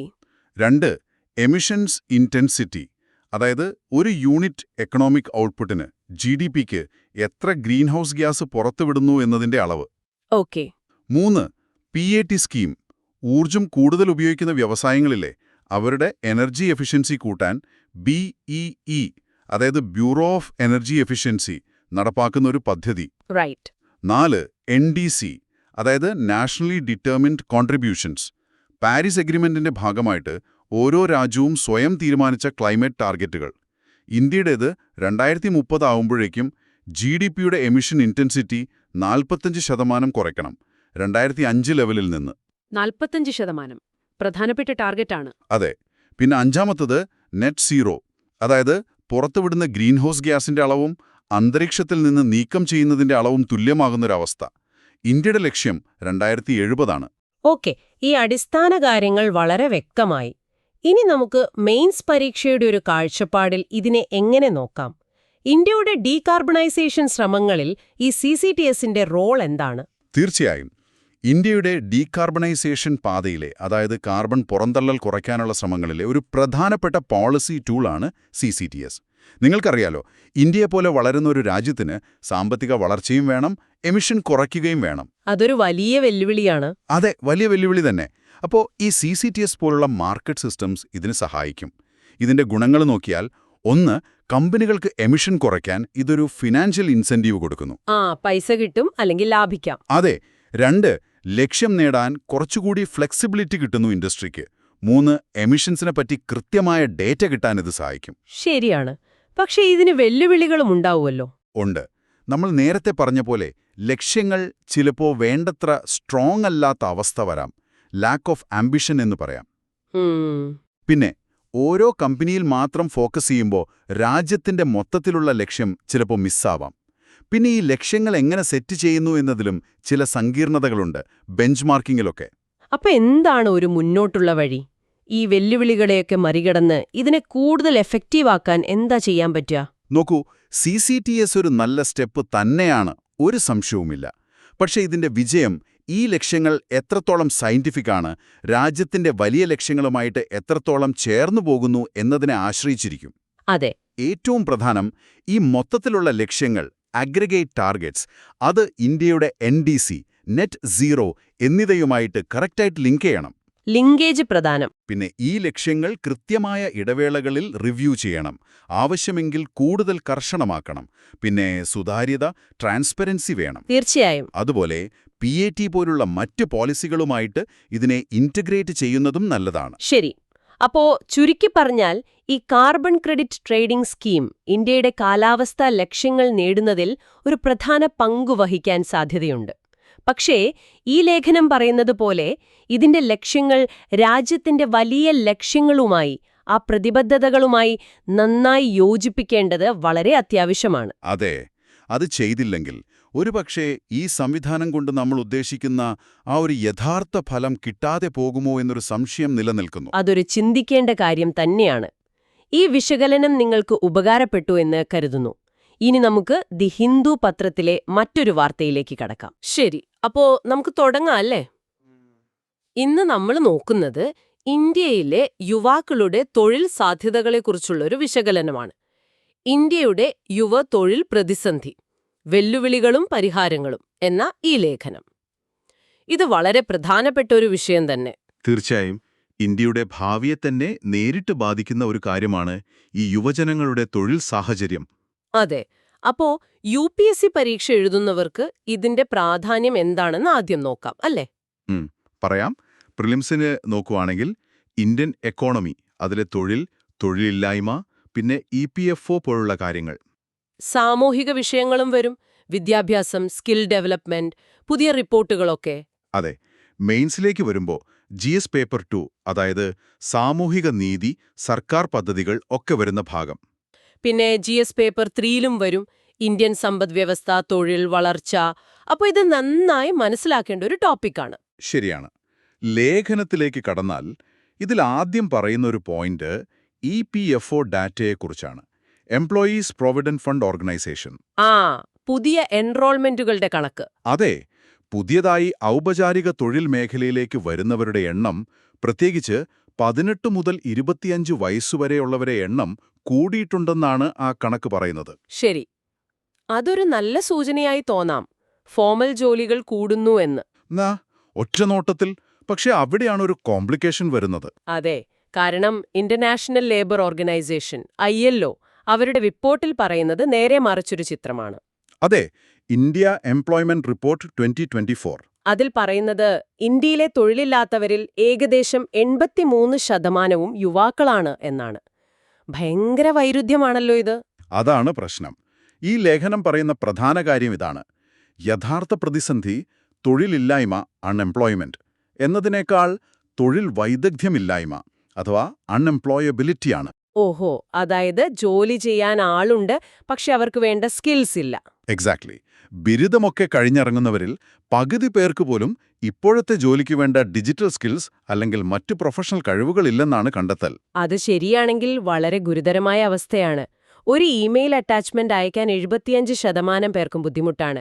സ്പ്രെഡ്ഷീറ്റിൽ ഫോർമുല ഉപയോഗിക്കാൻ 90% പേർക്കും അറിയില്ല എന്നൊക്കെ പറയുമ്പോൾ അടിസ്ഥാനപരമായ കാര്യങ്ങളിലാണ് പ്രശ്നം. അതെ. അതോടൊപ്പം കാണേണ്ട മറ്റൊരു പ്രധാന കാര്യം ഇന്ത്യയിലെ തൊഴിൽ മേഖലയുടെ ഘടനയാണ്. 90% ജോലികളും ഇപ്പോഴും അനൗപചാരിക മേഖലയിലാണ്. അതെ, സ്ഥിരം ശമ്പളമോ മറ്റാനുകൂല്യങ്ങളോ ഇല്ലാത്ത ജോലികൾ. സ്ഥിരം ശമ്പളമുള്ള ഫോർമൽ ജോലികൾ സത്യത്തിൽ കുറഞ്ഞു വരികയാണെന്നും കണക്കുകൾ പറയുന്നുണ്ട്. 2018 മുതലുള്ള ട്രെൻഡ് അതാണ്. ഇതിനിടയിലേക്കാണ് AI പോലുള്ള പുതിയ ടെക്നോളജികൾ വരുന്നത്. അത് കാര്യങ്ങൾ കൂടുതൽ പ്രശ്നത്തിലാക്കുമോ? തീർച്ചയായും. വേൾഡ് ഇക്കണോമിക് ഫോറം ഒക്കെ പറയുന്നത് അതാണ്. നിലവിലുള്ള പല ജോലികളും ഇല്ലാതാവാം. പുതിയ തരം കഴിവുകൾ വേണ്ടിവരും. അപ്പോ ഈ സ്കിൽ ഗ്യാപ്പ് കൂടുതൽ വലുതാകാൻ സാധ്യതയുണ്ട്. അപ്പോ ഈയൊരു സാഹചര്യത്തെ എങ്ങനെ മറികടക്കാം? എന്തെങ്കിലും പരിഹാരങ്ങൾ നിർദ്ദേശിക്കുന്നുണ്ടോ? തീർച്ചയായും. വിദ്യാഭ്യാസ രംഗത്ത് വലിയ ഘടനാപരമായ മാറ്റങ്ങൾ വേണമെന്നാണ് പ്രധാന വാദം. ഇപ്പോഴത്തെ രീതി പോരാ. എന്തൊക്കെ മാറ്റങ്ങളാണ് പറയുന്നത്? ഒന്ന്, വിദ്യാഭ്യാസ സ്ഥാപനങ്ങളും ഇൻഡസ്ട്രിയും തമ്മിൽ നല്ല ബന്ധം വേണം. ഇൻഡസ്ട്രിക്ക് ആവശ്യമുള്ള കാര്യങ്ങൾ പഠിപ്പിക്കണം. ശരി. പിന്നെ പ്ലേസ്മെന്റ് നൽകുന്നതിന് മുൻഗണന കൊടുത്തുകൊണ്ടുള്ള അക്രഡിറ്റേഷൻ രീതികൾ. തിയറിക്ക് പകരം പ്രാക്ടിക്കൽ സ്കില്ലുകൾക്ക് പ്രാധാന്യം കൊടുക്കുന്ന കരിക്കുലം. വിദ്യാഭ്യാസത്തിന്റെ നിലവാരം കൂട്ടാനായിട്ട് സിവിൽ സർവീസ് മാതൃകയിൽ ഒരു all India education service IES തുടങ്ങുന്നതിനെക്കുറിച്ചും പറയുന്നുണ്ട്. അതെ, അതൊരു നല്ല നിർദ്ദേശമാണ്. അതുപോലെ ഇൻഡസ്ട്രിയിലുള്ള പ്രൊഫഷണലുകളെ പഠിപ്പിക്കാൻ കൊണ്ടുവരുന്നതും ഗുണം ചെയ്യും. അപ്പോ പ്രിലിംസിന് ഓർക്കേണ്ട ചില പ്രധാന ആശയങ്ങൾ നമുക്കൊന്നുകൂടി പറയാം. EPFO, formal informal employment, unemployability, skill gap, പിന്നെ ഡെമോഗ്രാഫിക് ഡിവിഡൻഡ്. അതെ. ഇനി മെയിൻസ് പരീക്ഷയുടെ കാഴ്ചപ്പാടിൽ ചിന്തിച്ചാൽ ഈ ലേഖനം ഇന്ത്യ നേരിടുന്ന ഒരു വലിയൊരു വിരോധാഭാസമാണ് മുന്നോട്ട് വെക്കുന്നത്. അതായത് ലോകത്തിലെ ഏറ്റവും വലിയ യുവജനസംഖ്യ നമ്മുടെ രാജ്യത്താണ്. അതൊരു വലിയ സാധ്യതയാണ്. അതാണ് ഡെമോഗ്രാഫിക് ഡിവിഡൻഡ്. പക്ഷേ അവരുടെ കഴിവുകൾ വേണ്ട രീതിയിൽ ഉപയോഗിക്കാൻ പറ്റിയില്ലെങ്കിൽ ഈ സ്കിൽ ഗ്യാപ്പ് കാരണം അതൊരു ഡെമോഗ്രാഫിക് ഡിസാസ്റ്ററായി മാറും. ശരിയാണ്. ഒരു വലിയ അനുഗ്രഹം ശാപമായി മാറുന്ന അവസ്ഥ. അതെ. EPFO കണക്ക് ഒരു ചെറിയ പോസിറ്റീവ് സൂചന തരുന്നുണ്ടെങ്കിലും ഈ തൊഴിലിന്റെ ഗുണനിലവാരമില്ലായ്മ, സ്കിൽസിലെ കുറവ്, അനൗപചാരിക മേഖലയുടെ ആധിപത്യം ഇതെല്ലാം വലിയ വെല്ലുവിളികൾ തന്നെയാണ്. അപ്പോ ഈ വെല്ലുവിളികളെ നേരിടാനുള്ള വഴികൾ നമ്മൾ ചർച്ച ചെയ്തു. വിദ്യാഭ്യാസത്തിലെ മാറ്റങ്ങൾ, ഇൻഡസ്ട്രി ലിങ്കേജ് ഒക്കെ. പക്ഷെ എനിക്ക് തോന്നുന്നൊരു കാര്യം, ഇത്രയും വലിയ മാറ്റങ്ങൾ അതും വേഗത്തിൽ നമ്മുടെ സിസ്റ്റത്തിൽ കൊണ്ടുവരാൻ പറ്റുമോ എന്നുള്ളതാണ്. അതൊരു പ്രധാന ചോദ്യമാണ്. നയങ്ങൾ രൂപീകരിക്കുന്നത് പോലെ എളുപ്പമല്ല അത് നടപ്പാക്കുന്നത്. അതിനു വലിയ രാഷ്ട്രീയ ഇച്ഛാശക്തിയും കാര്യക്ഷമമായ സംവിധാനങ്ങളും വേണം. അതെ, അതാണ് നമ്മൾ ഇനി ശ്രദ്ധിക്കേണ്ടത്. ഈ നിർദ്ദേശങ്ങളൊക്കെ നല്ലതാണെങ്കിലും പ്രായോഗിക തലത്തിൽ എന്ത് സംഭവിക്കും എന്ന് കണ്ടറിയണം. ശരിയാണ്. എന്തായാലും ഈ വിഷയം വളരെ ഗൗരവമായി കാണേണ്ട ഒന്നാണ്. അപ്പോ നമുക്ക് അടുത്ത ചർച്ചയിലേക്ക് കടക്കാം. ദി ഹിന്ദു പത്രത്തിലെ മറ്റൊരു വാർത്തയാണ് അടുത്തതായി നമ്മൾ നോക്കുന്നത്. നമസ്കാരം. അപ്പം നമ്മൾ ഇന്നൊരു പ്രധാനപ്പെട്ട വിഷയം ആഴത്തിലൊന്ന് പരിശോധിക്കാൻ പോവാണ്. നിങ്ങൾ നൽകിയ ലേഖനത്തെ അടിസ്ഥാനമാക്കിയിട്ടാണ് നമ്മളിത് സംസാരിക്കുന്നത്. വിഷയം സ്ഥിരം താമസക്കാരൻ അല്ലെങ്കിൽ ഓർഡിനറിലി റെസിഡന്റ് എന്ന ആശയമാണ്. അതെ. ഇത് നമ്മുടെ കുടിയേറ്റ തൊഴിലാളികളില്ലേ, അവരുടെ വോട്ടവകാശത്തെയൊക്കെ എങ്ങനെയാണ് ബാധിക്കുന്നത്? പിന്നെ എന്തുകൊണ്ടാണ് ഇതിപ്പോൾ വീണ്ടും വാർത്തകളിൽ വരുന്നത്? UPSC പരീക്ഷയ്ക്ക് തയ്യാറെടുക്കുന്ന നിങ്ങൾക്ക് എന്തൊക്കെ ഇതിൽ ശ്രദ്ധിക്കാനുണ്ട്? ഇതൊക്കെ നമുക്കൊന്ന് നോക്കാം. ശരി, അപ്പോൾ കാര്യത്തിലേക്ക് കടക്കാല്ലേ? തീർച്ചയായും. ഇപ്പോ ഈ വിഷയം വീണ്ടും വരാനുള്ള കാരണം ബീഹാറിൽ. ഓ. അവിടെ ഇലക്ഷൻ കമ്മീഷൻ വോട്ടർ പട്ടിക പുതുക്കുന്ന ഒരു നടപടി നടക്കുന്നുണ്ട്. ഓ. അപ്പോൾ അവിടെയാണ് ഈ സ്ഥിരം താമസക്കാരൻ എന്നുള്ള ആ ഒരു വ്യവസ്ഥ ഒരു പ്രധാന ചർച്ചയാവുന്നത്. കാരണം നമ്മുടെ 1950 ജനപ്രാതിനിധ്യ നിയമം, അതായത് representation of the people act, അതെ, RPA 1950, അതിൽ സെക്ഷൻ 19 അതാണ് പറയുന്നത്, ഒരു മണ്ഡലത്തിൽ വോട്ട് ചെയ്യണമെങ്കിൽ അവിടത്തെ സ്ഥിരം താമസക്കാരനായിരിക്കണമെന്ന്. ശരി. അപ്പോൾ ഈ സ്ഥിരം താമസക്കാരൻ എന്നതിനെ നിയമം എങ്ങനെയാ നിർവചിക്കുന്നത്? അതായത് വെറുതെ ഒരു വീടുണ്ടായതുകൊണ്ട് ആകുമോ? ഇല്ല, അങ്ങനെയല്ല. നിയമം പറയുന്നത് ഒരു സ്ഥലത്ത് വീടുള്ളതുകൊണ്ട് മാത്രം ഒരാൾ സ്ഥിരം താമസക്കാരനാവില്ല. പക്ഷേ താൽക്കാലികമായിട്ടിപ്പോൾ ജോലിക്ക് വേണ്ടിയോ പഠിക്കാൻ വേണ്ടിയോ മാറി നിൽക്കുകയാണെങ്കിൽ അതുകൊണ്ട് അയാളുടെ സ്ഥിരം താമസം ഇല്ലാതാകുന്നുമില്ല. ഗൗഹാത്തി ഹൈക്കോടതി ഒരു കേസിൽ പറഞ്ഞത് ഇതിനോട് ചേർത്ത് വായിക്കാം. സ്ഥിരമായി ഒരിടത്ത് താമസിക്കാൻ ഒരു ഉദ്ദേശം വേണം, അതൊരു ശീലമായിരിക്കണം. അങ്ങനെയാണ് കോടതി അതിനെ കണ്ടത്. അപ്പൊ അവിടെയാണ് ഈ കുടിയേറ്റ തൊഴിലാളികളുടെ ഒരു പ്രശ്നം വരുന്നത്, അല്ലേ? ലേഖനത്തിൽ ഒരു കണക്ക് പറയുന്നുണ്ടല്ലോ, ഏകദേശം ഒരു 15 കോടിയോളം പേർ. അതെ, അത്രയും വരും ആഭ്യന്തര കുടിയേറ്റ തൊഴിലാളികൾ ഇന്ത്യയിൽ. ഈ നിയമം, ഈ സ്ഥിരം താമസക്കാരൻ എന്നത് വളരെ കർശനമായിട്ട് വ്യാഖ്യാനിച്ചാൽ എന്താവും അവസ്ഥ? അതൊരു വലിയ പ്രശ്നം തന്നെയാണ്. കാരണം അവര് ജോലി ചെയ്യുന്ന സ്ഥലത്ത് ചിലപ്പോ വർഷങ്ങളോളം കാണുമായിരിക്കും. പക്ഷേ അത് താൽക്കാലികമാണ് എന്നൊരു തോന്നൽ അവർക്ക് എപ്പോഴും ഉണ്ടാവും. കാരണം സ്വന്തം നാടാണല്ലോ അവരുടെ ഒരു വേരെന്ന് പറയുന്നത്. ശരിയാണ്. അപ്പോ ജോലി ചെയ്യുന്നിടത്ത് വോട്ട് ചേർക്കാൻ ഒരു മടിയുണ്ടാവും. എന്നാൽ സ്വന്തം നാട്ടിൽ സ്ഥിരമായി താമസിക്കുന്നില്ല എന്നൊരു കാരണം പറഞ്ഞ് പട്ടികയിൽ നിന്ന് അവിടെ നിന്ന് ഒഴിവാക്കിയാൽ. അതെ, അവിടെയാണ് പ്രശ്നം. ഫലത്തിൽ അവർക്ക് വോട്ട് ചെയ്യാനുള്ള അവകാശം തന്നെ ഇല്ലാതാവും. ഒരു ഡിസെൻഫ്രാഞ്ചൈസ്മെന്റ് എന്ന് പറയാവുന്ന അവസ്ഥ. ശരിയാണ്. ഇവിടെ ലേഖനം ഒരു താരതമ്യം കൂടി ചെയ്യുന്നുണ്ട്. അത് ശ്രദ്ധേയമാണ്. നമ്മുടെ സർവീസ് വോട്ടർമാർ, അതായത് സൈനികരൊക്കെ, അതുപോലെ NRIകൾ, പ്രവാസി ഇന്ത്യക്കാർ, ഇവർക്കൊക്കെ എവിടെ ജോലി ചെയ്താലും താമസിച്ചാലും അവരുടെ നാട്ടിലെ ആ സ്ഥിരം വിലാസത്തിലുള്ള മണ്ഡലത്തിൽ വോട്ട് നിലനിർത്താൻ നിയമം അനുവദിക്കുന്നുണ്ട്. ഒരു പ്രത്യേക പരിഗണനയുണ്ട്. അതെ അതെ. അപ്പോ ചോദ്യം ഇതാണ്, രാജ്യത്തിന്റെ പല ഭാഗത്തു പോയി കഷ്ടപ്പെട്ട് ജോലി ചെയ്ത് നമ്മുടെ സമ്പദ്വ്യവസ്ഥയെ സഹായിക്കുന്ന ഈ ആഭ്യന്തര കുടിയേറ്റ തൊഴിലാളികൾക്ക് എന്തുകൊണ്ട് ഈ പരിഗണന കൊടുത്തുകൂടാ? അത് വളരെ പ്രസക്തമായൊരു ചോദ്യം തന്നെയാണ്. ഇത് വെറുമൊരു നിയമപ്രശ്നമല്ല, അല്ലേ? നമ്മുടെ ജനാധിപത്യം എല്ലാവരെയും ഉൾക്കൊള്ളുന്നുണ്ടോ എന്നുള്ളൊരു ചോദ്യം കൂടിയാണിത്. തീർച്ചയായും. ഈ വിഷയം UPSC പരീക്ഷകൾക്ക് തയ്യാറെടുക്കുന്നവർക്ക് വളരെ പ്രധാനപ്പെട്ടതാണ്. പ്രിലിംസിന്റെ കാര്യം നോക്കിയാൽ ഇന്ത്യൻ പോളിറ്റിയിൽ തിരഞ്ഞെടുപ്പ്, വോട്ടർ പട്ടിക, പിന്നെ ഈ പറഞ്ഞ ജനപ്രാതിനിധ്യ നിയമം, ഇലക്ഷൻ കമ്മീഷന്റെ റോൾ, ഇതൊക്കെ മനസ്സിലാക്കാൻ ഈ ചർച്ച ഉപകരിക്കും. അതെ, അതുപോലെ മെയിൻസിന് GS പേപ്പർ 2-ൽ ഇത് വരാം. ഈ RPA ആക്ടിന്റെ സവിശേഷതകൾ, ഭരണപരമായ കാര്യങ്ങൾ, പിന്നെ ഈ ആഭ്യന്തര കുടിയേറ്റം പോലുള്ള വിഷയങ്ങൾ, അത് ഫെഡറൽ ഘടനയെ എങ്ങനെ ബാധിക്കുന്നു, അങ്ങനെയുള്ള തലങ്ങളിൽ ചോദ്യങ്ങൾ പ്രതീക്ഷിക്കാം. അപ്പൊ പരീക്ഷയ്ക്ക് വേണ്ടി ഓർത്തിരിക്കേണ്ട ചില പ്രധാന ആശയങ്ങൾ അല്ലെങ്കിൽ കോർ കോൺസെപ്റ്റ്സ് എന്ന് പറയാവുന്നത് എന്തൊക്കെയാണ്? 1. ജനപ്രാതിനിധ്യ നിയമം 1950. പിന്നെ വോട്ടർ പട്ടിക അഥവാ ഇലക്ട്രോറൽ റോൾ, സ്ഥിരം താമസക്കാരൻ അല്ലെങ്കിൽ ഓർഡിനറിലി റെസിഡന്റ് എന്ന ആ നിർവചനം. ശരി. വോട്ടവകാശം നഷ്ടപ്പെടൽ അഥവാ ഡിസെൻഫ്രാഞ്ചൈസ്മെന്റ്. പിന്നെ ഈ പറഞ്ഞ സർവീസ് വോട്ടർ, NRI വോട്ടർ, ഇവരൊക്കെ തമ്മിലുള്ള വ്യത്യാസം, ഇതൊക്കെ പ്രധാനമാണ്. ഓക്കെ. ഇനി മെയിൻസിന്റെ ഒരു കാഴ്ചപ്പാട്ടിൽ നോക്കുമ്പോൾ ഈ സ്ഥിരം താമസക്കാരൻ എന്ന നിയമം എന്തിനാണ് ആദ്യം കൊണ്ടുവന്നത്? അതിന്റെ പിന്നിലെ ഒരു യുക്തി എന്താണ്? നല്ല ചോദ്യമാണ്. പ്രധാനമായും പ്രാദേശിക വിഷയങ്ങളിൽ താൽപ്പര്യമുള്ളവർ അവിടത്തെ പ്രതിനിധിയെ തെരഞ്ഞെടുക്കട്ടെ എന്നുള്ളതാണ് ഒന്ന്. പിന്നെ കള്ളവോട്ട് തടയുക, ജനപ്രതിനിധിക്ക് സ്വന്തം മണ്ഡലത്തിലുള്ളവരോട് ഒരു ഉത്തരവാദിത്തം, ആ ഒരു അക്കൗണ്ടബിലിറ്റി ഉറപ്പാക്കുക, ഇതൊക്കെയാണ് അതിന്റെ ലക്ഷ്യങ്ങൾ. എന്നാൽ മറുവശത്ത് ഇതുണ്ടാക്കുന്ന വെല്ലുവിളികൾ നമ്മൾ നേരത്തെ പറഞ്ഞല്ലോ. അതെ, അത് വളരെ വലുതാണ്. കോടിക്കണക്കിന് ആളുകൾക്ക് വോട്ടവകാശം നഷ്ടപ്പെടാൻ സാധ്യതയുണ്ട് എന്നത് തന്നെ പ്രധാനം. പിന്നെ കുടിയേറ്റം ഒരു യാഥാർത്ഥ്യമായിരിക്കെ നിയമം അതിനെ പൂർണ്ണമായി കാണുന്നില്ല എന്ന വിമർശനം. ശരിയാണ്. തൊഴിലാളികൾക്ക് വോട്ട് ചെയ്യാൻ വേണ്ടി മാത്രം നാട്ടിലേക്ക് പോകേണ്ടി വരുന്നത്, അതിന്റെ പ്രായോഗിക ബുദ്ധിമുട്ടുകൾ, പിന്നെ മറ്റുള്ളവരുമായി, അതായത് സർവീസ് വോട്ടർമാരുമായി ഒരു വിവേചനമുണ്ടോ എന്നുള്ള ചോദ്യം, ഇതൊക്കെ ഇതിന്റെ വെല്ലുവിളികളാണ്. അപ്പൊ ഇതിനൊരു പരിഹാരം എങ്ങനെ മുന്നോട്ടു പോകാമെന്നാണ് ലേഖനം പറയുന്നത്? ചില സാധ്യതകൾ പറയുന്നുണ്ട്. 1. നിയമത്തിൽ ഭേദഗതി കൊണ്ടുവരുന്നത്. പിന്നെ ടെക്നോളജി ഉപയോഗിക്കാം. ആധാർ പോലുള്ളവ വോട്ടർ ഐഡിയുമായി ലിങ്ക് ചെയ്താൽ ഈ ഇരട്ടിപ്പ് ഒഴിവാക്കാൻ സഹായിക്കും. അതുപോലെ റിമോട്ട് വോട്ടിംഗ് മെഷീനുകൾ, അതായത് ജോലി ചെയ്യുന്ന സ്ഥലത്തിരുന്ന് സ്വന്തം മണ്ഡലത്തിലേക്ക് വോട്ട് ചെയ്യാനുള്ളൊരു സംവിധാനം. അതൊരു സാധ്യതയാണ്. പിന്നെ ഈ സ്ഥിരം താമസക്കാരൻ എന്നതിന് സുപ്രീം കോടതി കുറച്ചുകൂടി വ്യക്തമായ ഇന്നത്തെ സാഹചര്യങ്ങൾക്കനുസരിച്ചുള്ള ഒരു നിർവചനം നൽകുന്നത്, അതും ഒരുപക്ഷെ സഹായിച്ചേക്കാം.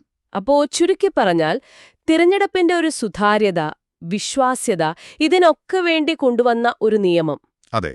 അത് വലിയൊരു വിഭാഗം പൗരന്മാരുടെ ഏറ്റവും അടിസ്ഥാനപരമായ ജനാധിപത്യ അവകാശം, അതായത് വോട്ട് ചെയ്യാനുള്ള അവകാശം, അതിന് തടസ്സമായേക്കാം എന്നൊരവസ്ഥ. ശരിയാണ്. ഇത് നമ്മുടെ ജനാധിപത്യം നേരിടുന്ന ഒരു പ്രധാന വെല്ലുവിളി തന്നെയാണ്. തീർച്ചയായും. ഇതിൽ നിന്നൊക്കെ നിങ്ങൾക്ക് മനസ്സിലാക്കേണ്ട ഒരു പ്രധാന കാര്യം എന്താണെന്ന് വെച്ചാൽ, നിയമങ്ങൾ ഉണ്ടാക്കുമ്പോൾ അതിന്റെ ഉദ്ദേശശുദ്ധി ഒരു വശത്തുണ്ടാവാം, പക്ഷേ പ്രായോഗിക തലത്തിൽ അതെങ്ങനെയാണ് പ്രവർത്തിക്കുന്നത്, പ്രത്യേകിച്ച് കുടിയേറ്റം പോലുള്ള സങ്കീർണമായ സാമൂഹിക യാഥാർത്ഥ്യങ്ങൾ നിലനിൽക്കുമ്പോൾ അവിടെ ചിലപ്പോൾ പൊരുത്തക്കേടുകൾ വരാം. ഒരു അവസാന ചിന്തയായിട്ട് പറയാനുള്ളത്, ഈ നിയമത്തിന്റെ സാങ്കേതിക വശങ്ങൾക്കപ്പുറം നമ്മൾ ചിന്തിക്കേണ്ട ഒരു കാര്യമുണ്ട്. അതായത് ഉപജീവനത്തിനായിട്ട് നിരന്തരം യാത്ര ചെയ്യേണ്ടി വരുന്ന ഇത്രയും വലിയൊരു ജനവിഭാഗം, കോടിക്കണക്കിന് ആളുകൾ, അവർക്ക് അവരുടെ രാഷ്ട്രീയപരമായ ഒരു ശബ്ദം നഷ്ടപ്പെടുന്നില്ല എന്ന് ഒരു ജനാധിപത്യ രാജ്യമെന്ന നിലയിൽ നമ്മൾ എങ്ങനെ ഉറപ്പാക്കും? ഇത് നിങ്ങൾക്കും ആലോചിക്കാവുന്നൊരു കാര്യമാണ്. വളരെ പ്രധാനപ്പെട്ട ഒരു ചിന്തയാണത്. ഈ വിഷയത്തിൽ താങ്കളുടെ ലേഖനം നൽകിയ ഉൾക്കാഴ്ചകൾ വളരെ പ്രയോജനപ്രദമായി. ശരി, അപ്പോൾ നമുക്ക് അടുത്തതായി ദി ഹിന്ദു പത്രത്തിലെ മറ്റൊരു വാർത്തയിലേക്ക് കടക്കാം. നമസ്കാരം. ഇന്ന് നമ്മൾ സംസാരിക്കുന്നത് നിങ്ങൾ പങ്കുവച്ച ഒരു ലേഖനത്തെക്കുറിച്ചാണല്ലോ.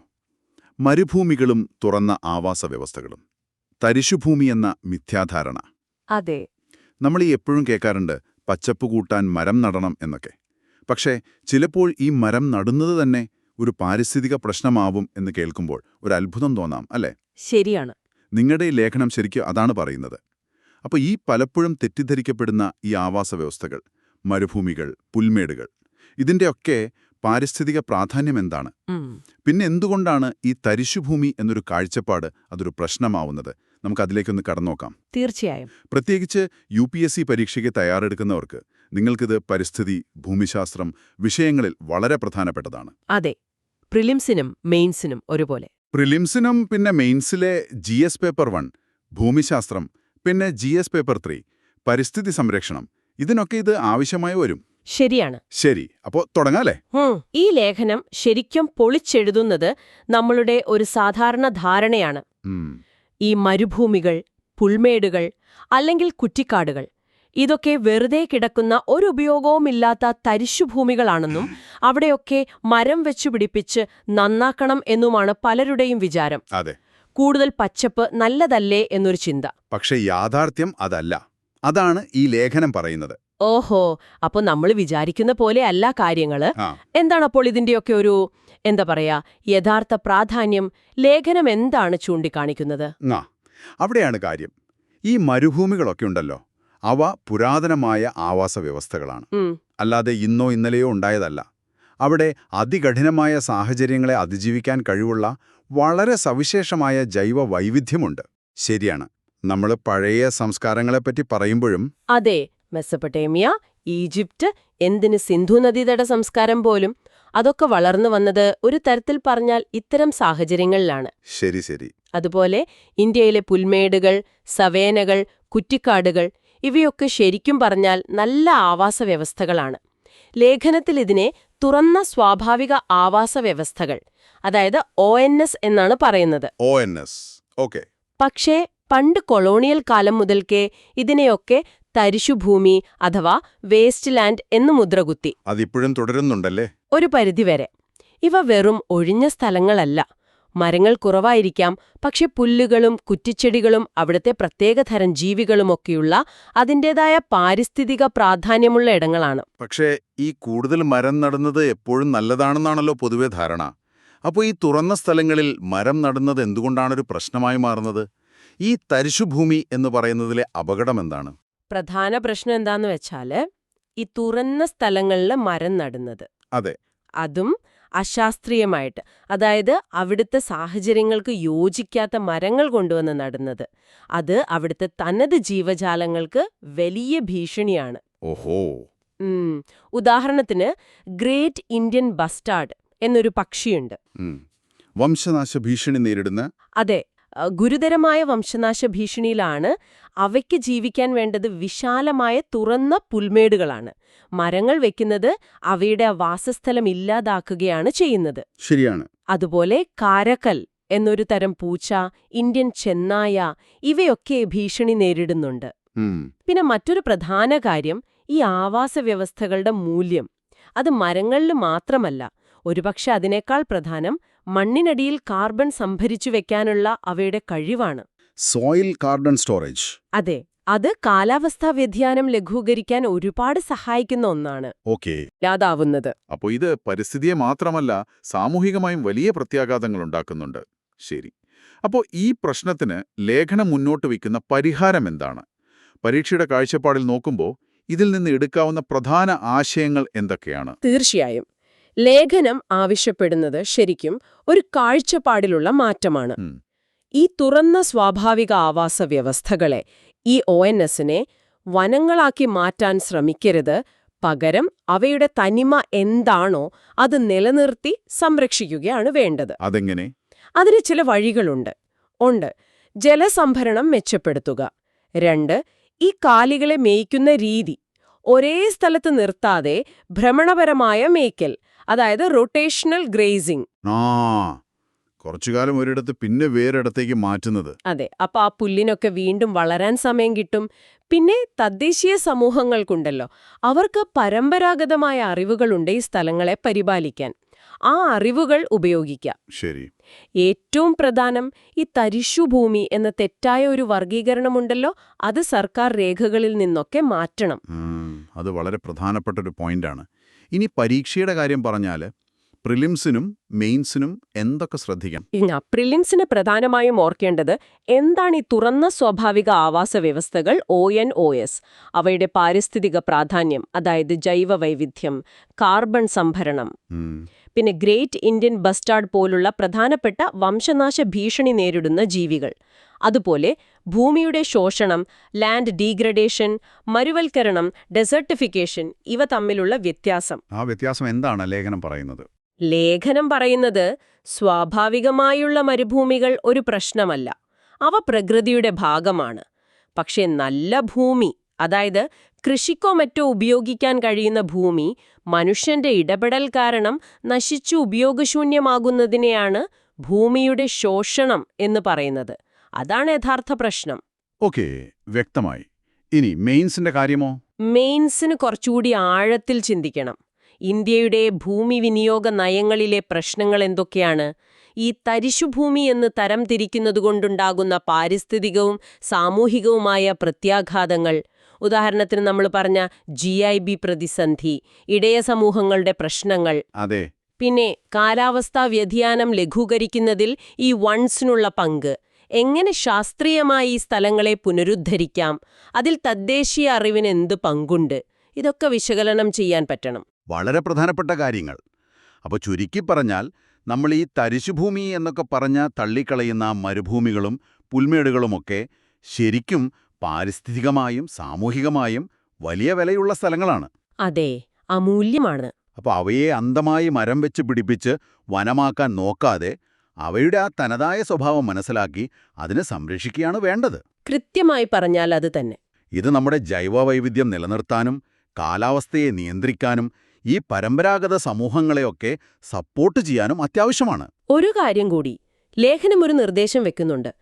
മരുവൽക്കരണം തടയാനുള്ള ലോകദിനം എന്ന പേരുണ്ടല്ലോ, ജൂൺ 17. അതെ, ആ പേരൊരു പക്ഷേ ഭൂമിയുടെ ശോഷണം തടയാനുള്ള ലോകദിനം എന്നാക്കുന്നതിനെക്കുറിച്ച് ആലോചിക്കണമെന്ന്. അതൊരു നല്ല പോയിന്റാണ്. കാരണം വാക്കുകൾക്ക് വലിയ സ്വാധീനമുണ്ട്. അതെ. അപ്പൊ നിങ്ങൾ ചിന്തിക്കേണ്ട ഒരു കാര്യം ഇതാണ്. ഈ തരിശുഭൂമി, മരുവൽക്കരണം എന്നൊക്കെയുള്ള വാക്കുകൾക്ക് പകരം തുറന്ന സ്വാഭാവിക ആവാസവ്യവസ്ഥ, ഭൂമിയുടെ ശോഷണം എന്നിങ്ങനെയുള്ള കുറച്ചുകൂടി കൃത്യമായ, നിഷ്പക്ഷമായ വാക്കുകൾ ഉപയോഗിക്കുന്നത്. അത് ഈ സ്ഥലങ്ങളെക്കുറിച്ചുള്ള നമ്മുടെ കാഴ്ചപ്പാടിനെയും നമ്മൾ നടത്തുന്ന സംരക്ഷണ പ്രവർത്തനങ്ങളെയും ഒക്കെ എത്രത്തോളം പോസിറ്റീവായി മാറ്റിയേക്കാം. ശരിയാണ്. ആ വാക്കുകൾ തന്നെ നമ്മുടെ സമീപനത്തെ മാറ്റിയേക്കാം. വളരെ നല്ലൊരു ചിന്തയാണത്. ഈ ചിന്തകളുമായി നമുക്ക് അടുത്ത ചർച്ചയിലേക്ക് കടക്കാം. ദി ഹിന്ദു പത്രത്തിലെ മറ്റൊരു വാർത്തയാണ് അടുത്തതായി നമ്മൾ നോക്കുന്നത്. നമസ്കാരം. ഇന്നത്തെ നമ്മുടെ വിശകലനത്തിൽ അവസാനമായി ശ്രദ്ധിക്കേണ്ട ഒരു വാർത്തയിലേക്ക് കടക്കാം. ദി ഹിന്ദു പത്രത്തിൽ വന്ന ഒരു ലേഖനമാണ്. ദക്ഷിണേഷ്യയിലെ കാലാവസ്ഥാ കുടിയേറ്റം, അതായത് climate migration in south Asia. അപ്പോൾ ഈ ലേഖനത്തിലെ പ്രധാന കണ്ടെത്തലുകൾ എന്തൊക്കെയാണ്? പിന്നെ UPSC പരീക്ഷയ്ക്ക് ഇത് എത്രത്തോളം പ്രധാനപ്പെട്ടതാണ്?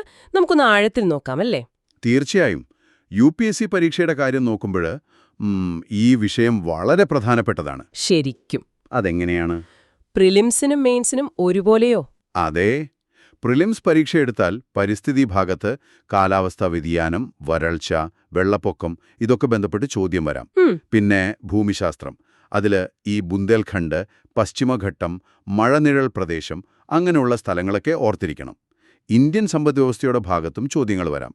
ഈ കുടിയേറ്റം, കൃഷിയിലെ പ്രശ്നങ്ങൾ, അനൗപചാരിക മേഖല, പിന്നെ ഈ കടക്കണി, ഡെറ്റ് ബോണ്ടേജ്, അതൊക്കെ.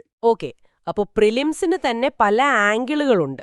ഇനി മെയിൻസിന്റെ കാര്യം പറഞ്ഞാൽ മെയിൻസിലേക്ക് വരുമ്പോൾ GS പേപ്പർ 1 ഇന്ത്യൻ സമൂഹം, ജനസംഖ്യ, ദാരിദ്ര്യം, നഗരവൽക്കരണം, പിന്നെ കാലാവസ്ഥാ മാറ്റത്തിന്റെ സാമൂഹിക പ്രത്യാഘാതങ്ങൾ, ഇതൊക്കെയായിട്ട് നല്ല ബന്ധമുണ്ട്. അതുപോലെ GS പേപ്പർ 3 പ്രധാന വിളകൾ, ഭക്ഷ്യസുരക്ഷ, ദുരന്ത നിവാരണം, ഈ വിഷയങ്ങൾ പഠിക്കുമ്പോൾ ഈ ലേഖനത്തിലെ പോയിന്റ്സ് വളരെ യൂസ്ഫുൾ ആകും. ശരി, അപ്പോൾ ലേഖനത്തിന്റെ കാതലായ വിഷയം എന്താണ്? കാലാവസ്ഥാ മാറ്റം കാരണം ആളുകൾക്ക് വീടും നാടും വിടേണ്ടി വരുന്നു, അതാണോ? അതെ, അതുതന്നെ. ഇന്ത്യയിലും ബംഗ്ലാദേശിലുമൊക്കെ ഈ കാലാവസ്ഥാ മാറ്റം സാധാരണക്കാരെ, പ്രത്യേകിച്ച് ദുർബലരായവരെ, അവരുടെ വീടും സ്ഥലവും ഉപേക്ഷിച്ച് മറ്റു സ്ഥലങ്ങളിലേക്ക് പോകാൻ നിർബന്ധിതരാക്കുന്നു. ഉദാഹരണങ്ങൾ പറയുന്നുണ്ടല്ലോ, ഈ ബുന്ദേൽഖണ്ഡ് മേഖലയുടെ കാര്യം, മധ്യപ്രദേശിലും UP-യിലുമായിട്ട്. ബുന്ദേൽഖണ്ഡിലെ തുടർച്ചയായ വരൾച്ചയാണ് പ്രശ്നം. കൃഷി നശിക്കുന്നു, കർഷകർ കടത്തിലാകുന്നു, പിന്നെ ജീവിക്കാൻ വേണ്ടി നഗരങ്ങളിലേക്ക് പോകുന്നു. അതുപോലെ ബംഗ്ലാദേശിലെ ജമുന നദിയുടെ കരയിടിച്ചിൽ കാരണം വീട് നഷ്ടപ്പെടുന്നവരുടെ കാര്യം പറയുന്നുണ്ട്. അവരും മറ്റു സ്ഥലങ്ങളിലേക്ക് മാറാൻ നിർബന്ധിതരാകുന്നു. മഹാരാഷ്ട്രയിലെ വിദർഭ, മറാത്ത്വാഡ പ്രദേശങ്ങളിലും സമാനമായ അവസ്ഥയാണെന്ന് തോന്നുന്നു. മഴ കുറയുന്നതും കിട്ടുന്ന മഴ സ്ഥിരമല്ലാത്തതും കാരണം കർഷകർ കരിമ്പ് വെട്ടാനൊക്കെ പോകുന്നു. അതെ, ആ കരിമ്പ് വെട്ടുകാരുടെ കാര്യത്തിൽ ഒരു പ്രത്യേക രീതി പറയുന്നുണ്ട്, കൊയ്ത്ത് എന്ന്. ഞാനും ശ്രദ്ധിച്ചു. ഭർത്താവും ഭാര്യയും അടങ്ങുന്ന ഒരു യൂണിറ്റ്. കരാറുകാർ മുൻകൂട്ടി പണം കൊടുത്തു കൊണ്ടുപോകുന്നു. അതൊരു തരം കടക്കിണി തന്നെയല്ലേ? Debt bondage. ശരിയാണ്. അതൊരു വലിയ സാമൂഹിക പ്രശ്നം കൂടെയാണ്. കാരണം അവരതിൽ പെട്ടുപോവുകയാണ്. ചിലരൊക്കെ ഇതിനെ എന്താ പറയുക, കാലാവസ്ഥ മാറ്റത്തോടുള്ള ഒരു പൊരുത്തപ്പെടൽ, ഒരു അഡാപ്റ്റേഷൻ സ്ട്രാറ്റജി എന്നൊക്കെ പറയാറുണ്ട്. പക്ഷേ ലേഖനം പറയുന്നത് അങ്ങനെയല്ലല്ലോ. അല്ല, ലേഖനം ശക്തമായി വാദിക്കുന്നത് ഇത് ശരിക്കും നിർബന്ധിത കുടിയൊഴിപ്പിക്കലാണെന്നാണ്. Forced displacement. ഇതൊരു പ്രതിസന്ധിയാണ്, ഒരു ക്രൈസിസ്. അല്ലാതെ ആളുകൾക്കിഷ്ടമുണ്ടായിട്ട് ചെയ്യുന്നതല്ല. ശരിയാണ്. അതായത് ഇതൊരു അതിജീവന തന്ത്രം എന്നതിലുപരി നിലനിൽപ്പിനായുള്ള ഒരു പോരാട്ടമാണ്. ഈ കുടിയേറ്റം തൊഴിലാളികളെ മാത്രമല്ല, നാട്ടിൽ അവശേഷിക്കുന്ന കുടുംബങ്ങളെയും ബാധിക്കുന്നുണ്ടാവുമല്ലോ, പ്രത്യേകിച്ച് സ്ത്രീകളെയും കുട്ടികളെയും. തീർച്ചയായും. അവരുടെ സാമൂഹിക സുരക്ഷ, ആരോഗ്യം, കുട്ടികളുടെ വിദ്യാഭ്യാസം ഒക്കെ പ്രശ്നത്തിലാവും. ലേഖനം അതും ചൂണ്ടിക്കാണിക്കുന്നുണ്ട്. ഓക്കേ, അപ്പോൾ പ്രിലിംസിന് ഓർക്കാൻ പറ്റിയ ചില പ്രധാന ആശയങ്ങൾ, കോർ കോൺസെപ്റ്റ്സ് ഒന്നുകൂടി പറയാമോ? പറയാം. 1. കാലാവസ്ഥാ കുടിയേറ്റം, ക്ലൈമറ്റ് മൈഗ്രേഷൻ. കാലാവസ്ഥാ മാറ്റം കാരണം അത് പെട്ടെന്നുള്ള ദുരന്തമാവാം, അല്ലെങ്കിൽ പതിയെ പതിയെ വരുന്ന മാറ്റങ്ങളാവാം. അതുമൂലം ആളുകൾക്ക് മാറി താമസിക്കേണ്ടി വരുന്നത്. 2. ആന്തരിക കുടിയേറ്റം, ഇന്റേണൽ മൈഗ്രേഷൻ. അതായത് ഒരു രാജ്യത്തിനകത്ത് തന്നെ ഒരിടത്തു നിന്നും മറ്റൊരിടത്തേക്ക് മാറുന്നത്. ഈ ലേഖനത്തിലെ ഉദാഹരണങ്ങളെല്ലാം അതാണ്. പിന്നെ മഴനിഴൽ പ്രദേശം. മഴനിഴൽ പ്രദേശം, റെയിൻ ഷാഡോ റീജിയൻ. പർവ്വതങ്ങളുടെ ഒരു വശത്ത് മഴ പെയ്തു കഴിയുമ്പോൾ മറുവശത്ത് മഴ കുറയുന്ന പ്രദേശം. പശ്ചിമഘട്ടത്തിന് കിഴക്കുള്ള വിദർഭ, മറാത്ത്വാഡ ഒക്കെ ഉദാഹരണം. 4. കടക്കണി അഥവാ ഡെഡ് ബോണ്ടേജ്. കടം വീട്ടാൻ വേണ്ടി തൊഴിൽ ചെയ്യാൻ നിർബന്ധിതരാവുന്ന അവസ്ഥ. ഈ കരിമ്പ് വെട്ടുകാരുടെ കാര്യത്തിലെ പോലെ. ശരി, ഈ ബേസിക് കോൺസെപ്റ്റുകൾ ക്ലിയറായി. ഇനി മെയിൻസ് പരീക്ഷയുടെ കാഴ്ചപ്പാടിൽ ഇതിനെ എങ്ങനെ കാണണം? ഇതിന്റെ ഒരു വലിയ ചിത്രം. മെയിൻസിനു വേണ്ടി ആലോചിക്കുമ്പോൾ നമ്മൾ മനസ്സിലാക്കേണ്ടത് ഇത് വെറും ഒരു പാരിസ്ഥിതിക പ്രശ്നമല്ല. പാരിസ്ഥിതിക തകർച്ചയും, അതായത് ഈ വരൾച്ച, അസ്ഥിരമായ മഴ പോലുള്ള കാര്യങ്ങളും, സാമൂഹിക സാമ്പത്തിക ദുരിതങ്ങളും, കടക്കണി, നിർബന്ധിത കുടിയേറ്റം, ചൂഷണം, ഇതൊക്കെ തമ്മിലൊരു ബന്ധമുണ്ട്. ആ ബന്ധമാണ് പ്രധാനം. കാലാവസ്ഥാ മാറ്റം നിലവിലുള്ള പ്രശ്നങ്ങളെ എങ്ങനെ കൂടുതൽ വഷളാക്കുന്നു, ഒരു ക്രൈസിസ് മൾട്ടിപ്ലയറായി പ്രവർത്തിക്കുന്നു എന്ന് കാണണം. ഇത് ദുർബലരെ കൂടുതൽ ദുർബലരാക്കുന്നു. അപ്പോ നിലവിലുള്ള അസമത്വങ്ങൾ കൂടുന്നു, സ്ത്രീകളും കുട്ടികളുമൊക്കെ കൂടുതൽ കഷ്ടപ്പെടുന്നു. അതെ, പുതിയ ദുർബല വിഭാഗങ്ങളെ ഇത് സൃഷ്ടിക്കുന്നു. ഇത് ഇന്ത്യയുടെ ഭക്ഷ്യസുരക്ഷയ്ക്കും ഗ്രാമീണ സമ്പദ്വ്യവസ്ഥയ്ക്കും സാമൂഹ്യനീതിക്കുമൊക്കെ വലിയ വെല്ലുവിളിയാണ്. അപ്പോൾ കുടിയേറ്റം ഒരു പൊരുത്തപ്പെടൽ തന്ത്രമാണോ പ്രതിസന്ധിയാണോ എന്ന ചോദ്യത്തിൽ ലേഖനം ഊന്നൽ നൽകുന്നത് ഇതൊരു പ്രതിസന്ധിയാണ് എന്നതിനാണ്. തീർച്ചയായും. ഇത് നിർബന്ധിതമാണ്, ചൂഷണമുണ്ട്, സാമൂഹിക സുരക്ഷ നഷ്ടപ്പെടുന്നു, കടക്കെണിയിലാകുന്നു. ഇതൊക്കെയാണ് യാഥാർത്ഥ്യം. അപ്പോൾ ഇതിനെ എങ്ങനെയാണ് നേരിടേണ്ടത്? എന്നാണ് പരിഹാരം? ഇതിനെ ഒരു മാനുഷിക പ്രതിസന്ധിയായി കാണണം. അതാണ് പ്രധാനം. പരിഹാരമായിട്ട് കാലാവസ്ഥയെ അതിജീവിക്കാൻ പറ്റുന്ന കൃഷിരീതികൾ, ക്ലൈമറ്റ് റെസിലിയന്റ് അഗ്രികൾച്ചർ പ്രോത്സാഹിപ്പിക്കണം. ശക്തമായ സാമൂഹിക സുരക്ഷാ പദ്ധതികൾ വേണം. ഒരു രാജ്യം ഒരു റേഷൻ കാർഡ് പോലുള്ളവ കുടിയേറ്റ തൊഴിലാളികൾക്കും കിട്ടുന്നുണ്ടെന്ന് ഉറപ്പാക്കണം. അവരുടെ അവകാശങ്ങൾ സംരക്ഷിക്കണം, ചൂഷണം തടയണം. MGNREGA പോലുള്ള പദ്ധതികൾ ശക്തിപ്പെടുത്തി പ്രാദേശികമായി തൊഴിൽ നൽകാൻ ശ്രമിക്കണം. അങ്ങനെ പല കാര്യങ്ങൾ ചേർന്ന് ഒരു സംയോജിത നയസമീപനം, ഇൻ്റഗ്രേറ്റഡ് പോളിസി അപ്രോച്ചാണ് ആവശ്യം. ശരി, വളരെ പ്രധാനപ്പെട്ട കാര്യങ്ങളാണ് നമ്മൾ ഇന്ന് ചർച്ച ചെയ്തത്. ഇന്നത്തെ ഈ വിശകലനം നിങ്ങൾക്ക് എല്ലാവർക്കും പ്രയോജനപ്പെട്ടു എന്ന് കരുതുന്നു. ഈ വിഷയങ്ങൾ ഇന്ന് തന്നെ ഒന്നുകൂടി നോക്കി ഉറപ്പിക്കാൻ ശ്രമിക്കുക. പോകുന്നതിനു മുൻപ് ഒരു കാര്യം നിങ്ങൾക്കും ചിന്തിക്കാൻ വിടുന്നു. ഈ കാലാവസ്ഥാ മാറ്റം കാരണം സ്വന്തം രാജ്യം വിടേണ്ടി വരുന്നവരെ കാലാവസ്ഥാ അഭയാർത്ഥികൾ അഥവാ ക്ലൈമറ്റ് റെഫ്യൂജീസായി അന്താരാഷ്ട്ര സമൂഹം അംഗീകരിക്കേണ്ടതുണ്ടോ? അങ്ങനെ ചെയ്താൽ എന്തൊക്കെ സാധ്യതകളും വെല്ലുവിളികളും ഉണ്ടാവാം? ഇതിനെക്കുറിച്ചൊന്ന് ആലോചിച്ചു നോക്കൂ. നമുക്ക് നാളെ പുതിയ വിഷയങ്ങളുമായി വീണ്ടും കാണാം. എല്ലാവർക്കും നല്ലൊരു ദിവസം ആശംസിക്കുന്നു.